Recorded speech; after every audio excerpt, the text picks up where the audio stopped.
Welcome, everybody, to the Mindstate Marketing Hour with Will Leach. He's the author of Marketing to Mind States. And it looks like this. So you need to, right after the show, run and get this. Okay. Run, don't walk. That's right. Don't run on the ice, though. The practical guide to applying behavior design, research, and marketing, or as a Texas boy likes to say, how to use science to connect with your clients. I'm Steve Brown, your co-host. And today we've got a really excellent topic. It's called How to Grow Sales by Lowering Buying Friction. Now, Will, how many times, I don't know how many times it's been that I'll go somewhere and I'm excited about it, but then I get into the situation. I've already researched it. I've looked online. I made the decision to do it. Then I go over to get it. And I run into all these, I call them stupid taxes, but you're calling them friction. But they're like these really just unsmart things that are in the way of just getting what you want. And it's friction. It's just stupid tax friction that's been put in there that frustrates you and potentially could run you off. But you've got a plan on how to lower buying friction. I do, and I am guilty of putting in my own stupid tax, even on my own website. You brought this thing to mind actually just now. So I remember when we first launched, I wanted to uncover all this information from people coming to my website. So if you wanted to get some of my free materials, I want your first name and your email address. But then I started saying, well, where are you from? And then what city are you from? Because maybe one day I could use that. So if I'm going to do a tour, I would know what city. And then I started asking, well, what profession are you in? Because I want to know whether you're a marketing researcher or a marketer or an agency owner or a small business owner. And after I got all my wishes, all my things that I wanted out of the way, I started noticing that I had about 5 different questions you had to answer before you got your free assessment, right? And at some point, you start realizing that people were dropping off as you would expect, because every one of those things is a point of friction. So, got out of my own way. Now we only ask first name and email address for me to be able to send you this stuff. And my rates have gone up again because I started thinking more about my customer, imagine that, as a human being, than I did about myself and my desire to learn more about who's coming to my website. Yeah. So more submission rates, you're getting to meet more people because you lowered friction. Mm-hmm. And I don't know what it is. Sometimes is it that we're looking at how other people or other brands are doing it and we're just mimicking it instead of just going, one thing I found that's super funny is I'll sit and do something, then I'll have someone that's totally disconnected come in and go, and Tiffany comes to mind. She works in my office, but she doesn't have any problem asking the question that makes you feel stupid on what's the reasoning behind that, because she just sees it as a consumer. She's not in the industry. Love it. She doesn't have all the curse of knowledge or whatever, and is like going, oh, it is true. That's so embarrassing that I put that or spelled it that way or whatever. Yeah, we all need a Tiffany in our lives. Mine oftentimes is my mom, who doesn't come in this industry at all, but she looks at stuff that, that we launch and just says, well, why would anyone want that? And I try to explain. The more I try to explain it, the more I realize that she's probably right. Yeah, I think a lot of it is, Steve, is this.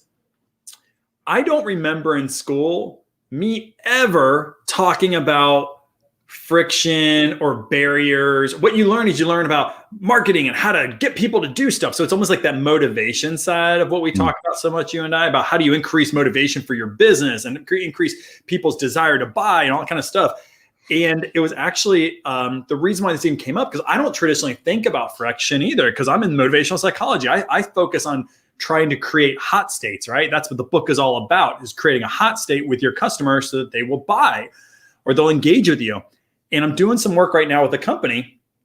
And it was through this exploration that I started thinking a lot more about the kind of counterpoint of motivation and marketing. And the point of marketing is to get people to buy and to get them excited about you. But then the counterpoint of that is, so once they get excited about you, how do you make their life easy so that they will keep that motivation going? And there's this analogy of a slide. There's a guy by the name of Roger Dooley, who wrote a book called Friction. We'll talk about that in a little bit, but he talks about a slide.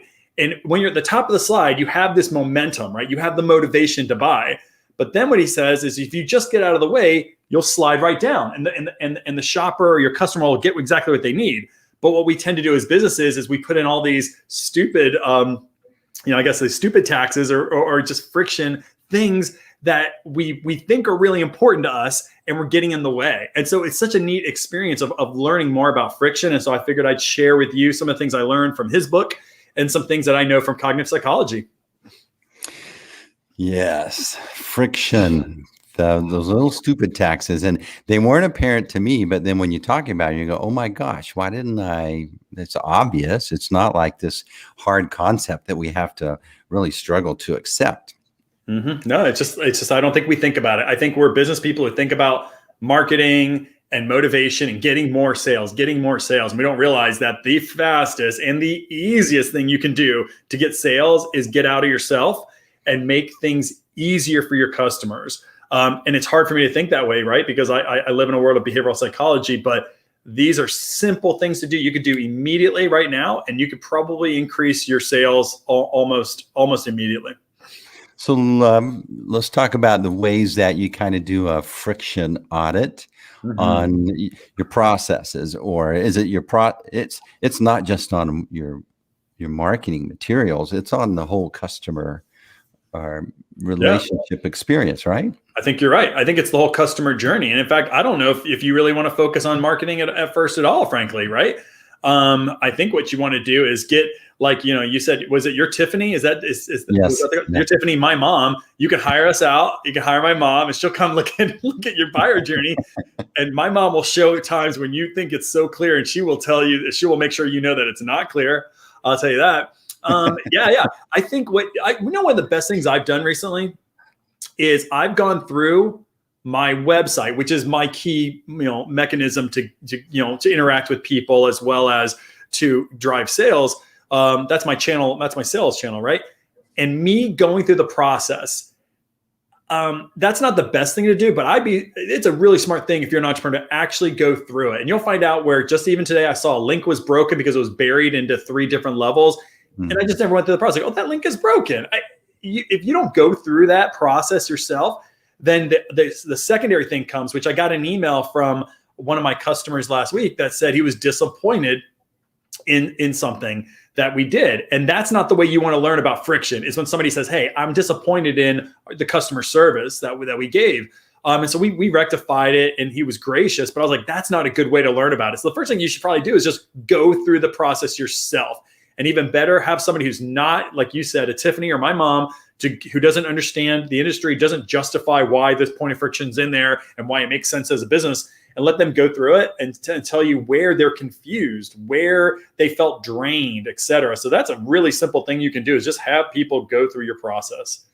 Yeah, bring them in, set them down. It's kind of humbling. It is humbling. And don't be defensive and don't defend it, but you need to ask open-ended, non-leading questions while you're watching them experience whatever it is that you created, or to talk out loud while you're doing this. And why are you going down this path? It's shocking to think how all this hard work you put into something, and you throw it out there, and you're not realizing you just added a bunch of friction places that are unnecessary. I love that word, shocking.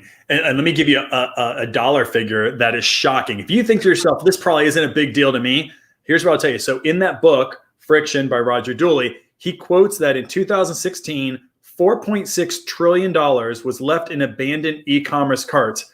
I didn't say million. I didn't say billion. I said trillion. Wow. So if you don't, so imagine that, right? So somebody is on your website, and you got to be a part of that. Like, we're all probably a part of that world of $4.6 trillion, where somebody is gone. They've looked at everything. They put something in a cart. So they had all the motivation they needed, right, Steve? Like, they actually made the selection to choose you. But somewhere right after that, you created friction. And sometimes it's your fault. Sometimes it's not your fault. But imagine that. Then that case, you lost on that $4.6 trillion. And, one of my biggest, heroes is a guy by the name of Daniel Kahneman. And Daniel Kahneman, Nobel Prize winner in economics, though he's a psychologist. He's the guy who's, kind of the father of behavioral economics and all the topics that we talk about today. And he wrote this book, Thinking Fast and Slow. And he has a quote in Thinking Fast and Slow, which I think of Daniel Kahneman as the guy who understands subconscious motivations and how to get people to act, so really heady stuff. I mean, Nobel Prize winner. And what he says here, and it's so like something my mom would say, but he says it in a very profound way. But he says, a general law of least effort applies to physical and cognitive effort. People will gravitate to the least demanding course of action. And then ... like laziness is built into our nature. That's what my mom would say. Laziness is built into our nature, meaning that at the end of the day, you can motivate people as much as you want. And sometimes that motivation gets people, even though you have friction, they will still buy from you because you are an incredible marketer. You have an incredible product.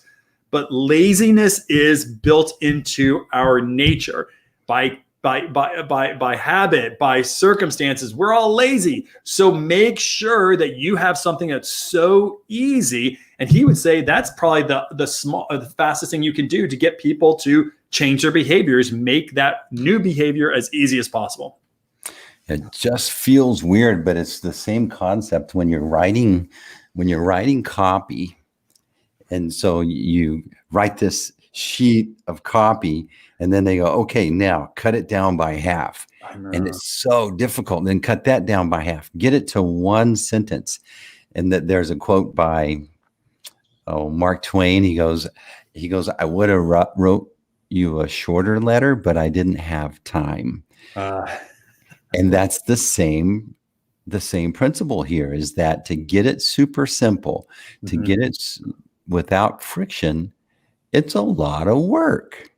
It is, but work, once you do it, it makes all the difference. Then you can focus on what marketing does, which is drive that emotional arousal, that motivation, things like that. So, it's funny. I went through that book, Friction, and in my head, because I was trying to consult with this company about, this idea of their behavioral model and things. And I said, you know what?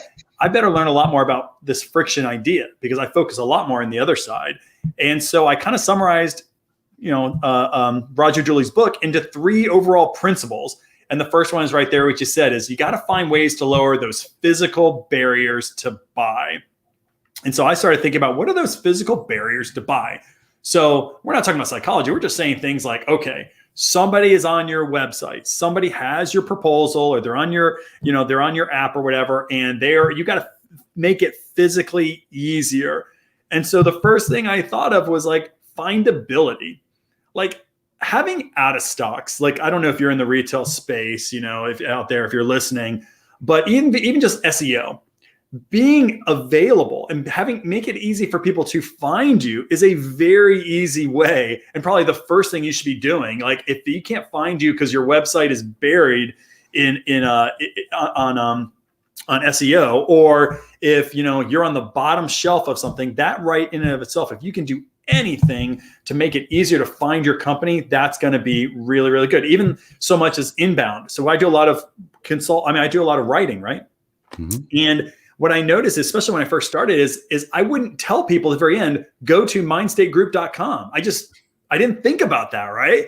And so let's say if I'm on a podcast, or I wrote an article for Forbes, and then it says, hey, you can reach out to Will via LinkedIn. Well, that makes friction, because now you go to a LinkedIn, you got to remember what my name was, whoever that guy was. Then you got to look me up at which Will Leach is. Oh, it's this guy. I think I remember that face. Now I got to figure out what companies. I mean, you should imagine that amount of friction. Something as simple as making sure that you tell people on every point of communication where to go and buy, as simple as possible. It's simple, a small thing to do, but something that I even forget about, man.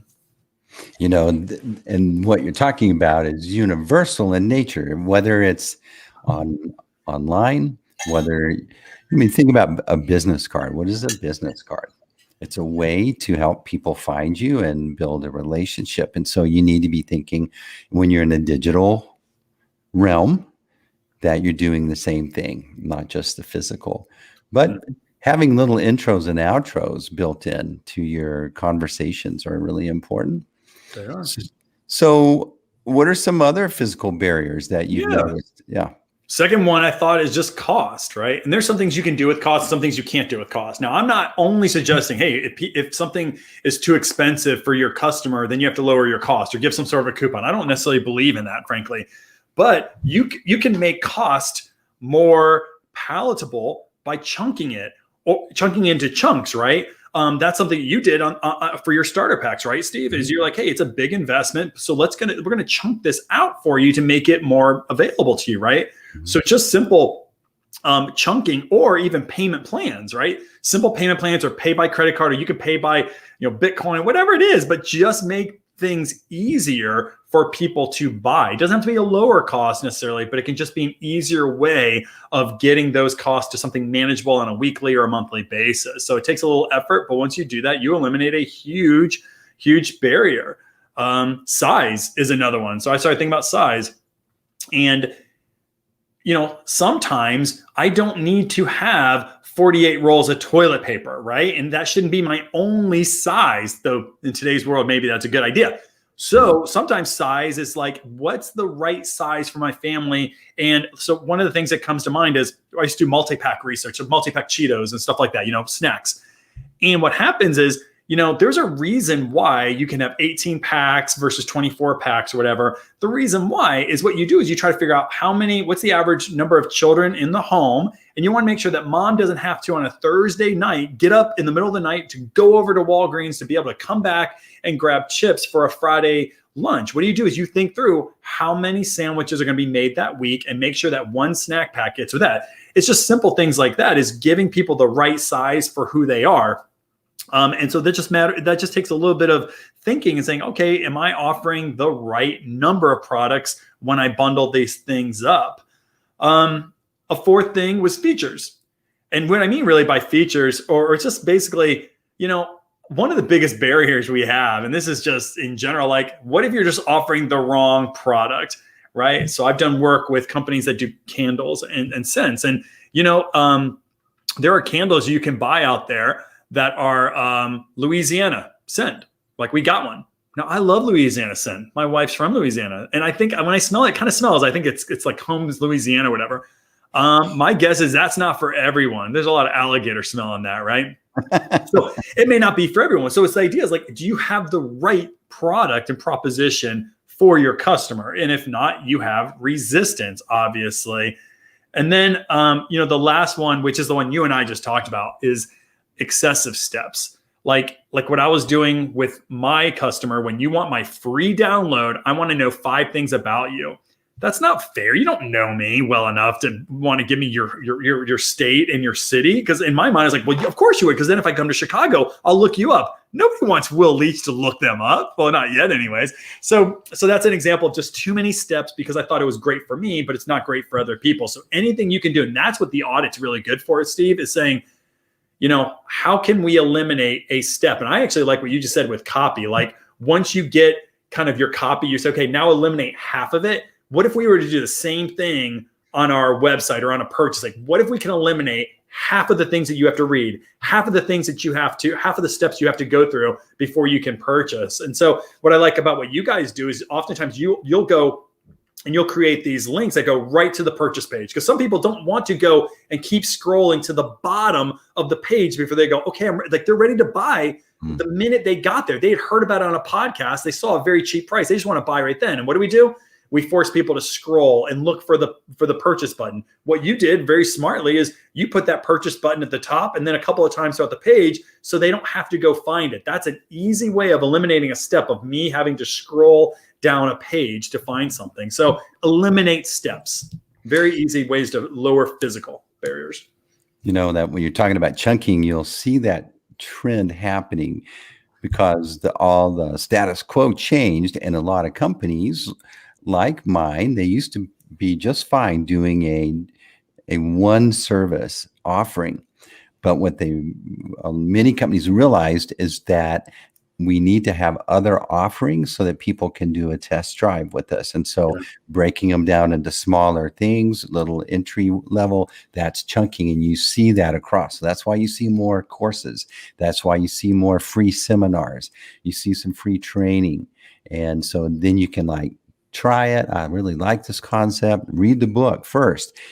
But then you go to a workshop and then you go, hey, can I hire you to work on our stuff specifically? So you'll see a lot of those chunking business models happening now. Mm-hmm. Yeah, like I said, it's just another way of lowering a barrier.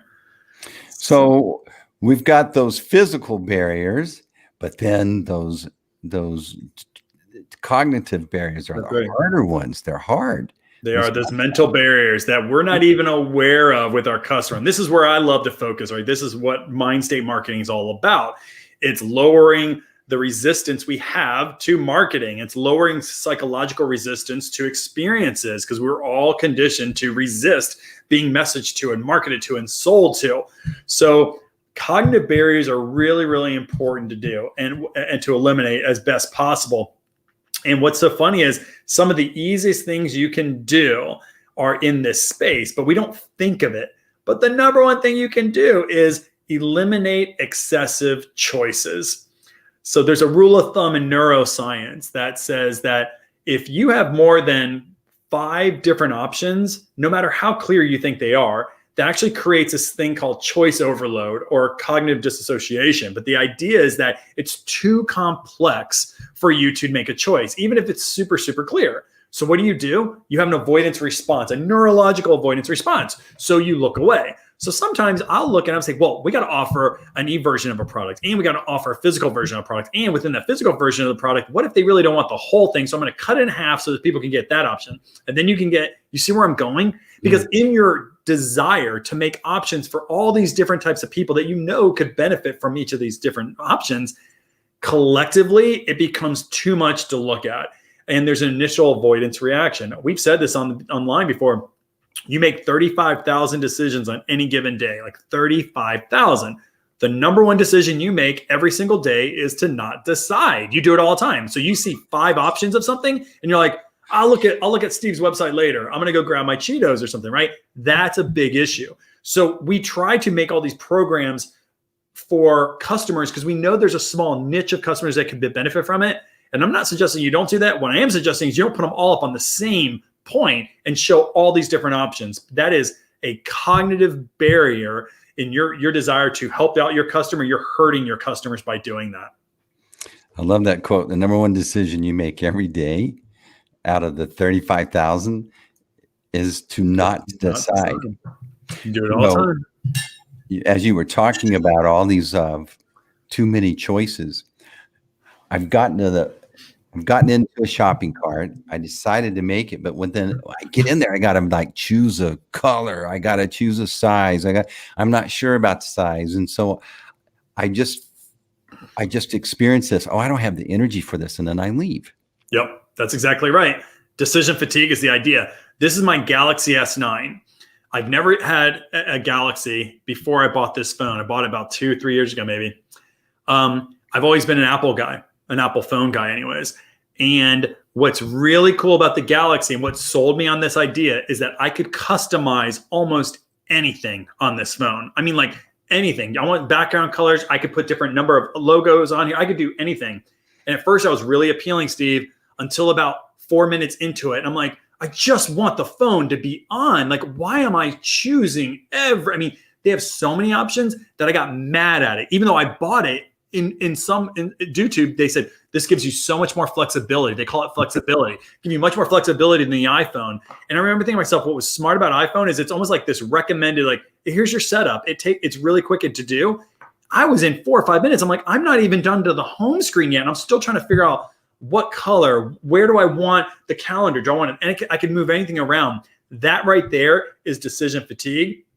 And it gave me actually a bad experience. And my guess is I'm using about 20% of the power of this phone because I never got into the details 2 years ago because it was so overwhelming. Samsung wants me to have all these choices. Brother, it just made me frustrated. So I'm going to go back to my next phone will be an iPhone again. And even though I know technologically it's probably a better phone, that's what I hear anyways. I'll never know because it's too damn complex for me to know to use it. So I have to go back to the iPhone. So what are some ways we can lower ambiguity and confusion? Yeah. One of the best things you can do is lower, or what I call is having a very clear call to action. So a couple of years ago, maybe a decade ago, it seemed as if people in marketing did not want to have a call to action. A call to action based on your marketing is telling people what to do and when to do it. So it's at the very bottom of an ad, or it's somewhere that you've kind of created this emotional arousal. You've got people excited about your company or the offer. And then it would say, hey, buy now or something. Well, what happened about a decade ago is it seems like marketers and agencies thought that was ugly. And so what they want to do is they create commercials or some kind of a video on YouTube that creates this excitement or some passion. And they show people running through fields, touching wheat or whatever, right? And then all of a sudden you're done with this commercial and you don't I'm inspired. And then I go to the next commercial. Why? Because there wasn't a call to action. Now that's coming back. More and more people are realizing, remember 35,000 decisions you make every given day? Just tell the human mind what you want them to do and when to do it. Add some immediacy, because we're being inundated with so much research and so many decisions. So much advertising and so many decisions that the mind just craves some clarity. And the easiest thing you can do is say, buy now, what to do, when to do it. Learn more today. And when you do both of those things, that actually can create very quickly, oh, you gave me the next step I'm trying to do. You've eliminated a barrier because I'm not wondering what I want to do. So very easy. Be very clear and simple with your call to action. Yeah, you think about our brains. They're trying to conserve energy. They don't want to make all these decisions. They're looking for the path of least resistance because it's safer. And so by accommodating the way that your brain desires to make decisions, makes total sense, but it's way harder than it sounds. Absolutely. Absolutely. I mean, clarity rules, as like I had said. I think Donald Miller's stuff is really smart in that it makes you understand how important clarity is. And I loved what you just said a while ago, Steve, saying the way to be clear is contrary to what you think it should be. So this is what I do all the time. And you guys have been really good about getting me out of this habit. I've always believed the way to be clear is to give you more information. Give you more information. Just let me explain what I mean by this. Let me explain, because the more I can explain, the clearer I will be. The cognitive psychology is the exact opposite of doing that. The fewer words you use makes things clearer. The fewer words and the simpler the words are. So jargon is the other thing, right? So in my world, my first year, I can remember one of my biggest clients was Capital One. I had somebody there who just took a liking to me. She was great, Kathy. And I was talking about cognitive heuristics a lot because I was into the science. And I remember she took me aside. She's a Virginia girl. And I won't do her accent because I won't do it very, very well. But I remember saying, Will, stop saying those words. You talk to us. She told me that. And she was trying to help me. But she said, every time you say the cognitive heuristics, you throw everybody into the state of, we don't know what you're talking about. And so she would coach me. Great client to have, right? She would coach me when I first started my company. I didn't know what I was doing. And she would coach me on how to sell. And the thing that she was doing was saying, stop talking to us like scientists. We're not scientists. So stop using those words. Those words were a crutch for me to make sure you knew I was smart.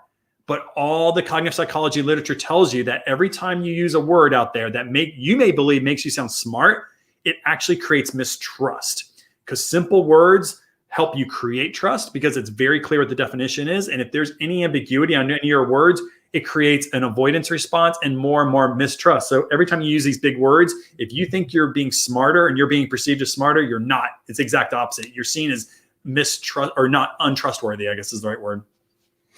So, the folks that are listening to this, they're thinking, wow, I need someone to kind of look over my shoulder and give me a little bit of help. You've launched a workshop, right? We have. So let's talk about those, where maybe we can come learn how to get cognitive heuristics squared away, but get that word out of our marketing materials. Yep. So, when I wrote the book, it was clear that the feedback I got was like, we want you to help us understand this. And so we can do it ourselves, especially small business owners. We're like, we want to be able to do this ourselves. And the book will get you so far. The book is a great tool to learn about these things. It's an incredible tool to use. And I would encourage you to do that. Now, after that, The next logical conclusion is, well, I want to go to a master class, because certainly you can learn from the book, but that's different than watching somebody go through the task of actually using these behavioral psychology principles and integrating these things into your marketing. So we did a master class, and the master class is our option where you can watch and download these videos that take you through the entire Mindstate marketing course curriculum, but you see me do it for a company called Wicked Crisps. And so we go through the website, we look, it's everything from the way we design the logo, the tagline, the website, but all through the lens of Mindstate marketing. So that's cool for those do-it-yourselfers who want to work on this at night, etc. Then there are some that are like, that's great for Wicked Crisps, but I work for the candle company, or I'm a lawyer, and that Wicked Crisps, that case study on snacks doesn't work for me. That's when we have our third program, which is called our partnership program. And the partnership program is we work side by side together in a workshop to have you identify all these different psychological factors that would make up a mind state. Then once we understand, we identify your mind state, we send you right there in class a blueprint. And then the blueprint is kind of think of it as an architectural blueprint. It's a way of looking at your business and a way of looking at your marketing through this lens that'll tell you, use these words, not those words. Use these types of images, not your type of images. And it goes from strategy all the way down to very specific tactics that you will learn how to use in your marketing before we even leave the class. And the last part of it is, which I love, is when I get to do audits of marketing. So what I do is I call on one or two people in the class during the workshop, and I say, tell me about your blueprint, and they'll explain to me what their blueprint is. And then we look at your marketing right there in real time, and I coach you in real time, saying, see these words? Let's take those words off. You see this jargon, this word here? We want to pull that off, because I want people in that class to walk away with like actionability stuff, so where they can literally walk away, give it that stuff to their agency, or do it that night themselves. And they should have a more clear, more compelling website or app or whatever it is that we're looking at by the next day. So that's our third program, the partnership program.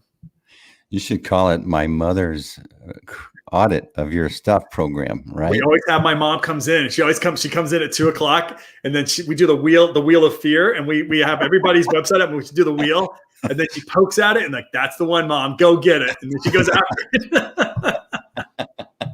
She's nice. She would love it. She would actually love doing that. Yeah, but you get to have Will do that. So he's going to look over, and he's going to have fresh eyes, and he's going to call you on all your heuristic words that you have packed into your stuff. So, I was just thinking as you're talking, the folks that are listening, we're assuming that they understand the whole premise of the mind state concept. And what was so cool to me when I read your book, and it made awesome sense, is that we usually as marketers design content to a demographic, to a persona, an avatar. But the way we're looking at it is this person is just in a static world. They always are that same way. And what I really learned from you is that we're in all different states of mind throughout every day, but we're usually in a common state of mind when we're evaluating a solution, especially the solutions that you're providing. And so to honor that state of mind is really important. Joseph is putting up here one almost every wall at our offices. So I wonder if Joseph has one of your... Oh, cool. I don't know. I have to take a look at that. Can you bring it up? That's awesome. I wish you could bring it up. Yeah. So, but that was really cool to me, was that to think about the people that are in what state of mind they're in, that at that moment that they're actually considering what you do. Yeah. I love how you explained that. And that's very, very clear. I almost got to the point of saying, stop marketing to people, because I'm not a segment. I'm not a persona. I'm more than that. I'm a father. I'm a husband. I'm a business owner. I play tennis. I have all these different roles in my life, and you need to message to the role or the mind state that I'm under when I am in that role. And so, what's great about a mind state, guys, is that this is not a personality test. It is not a segmentation.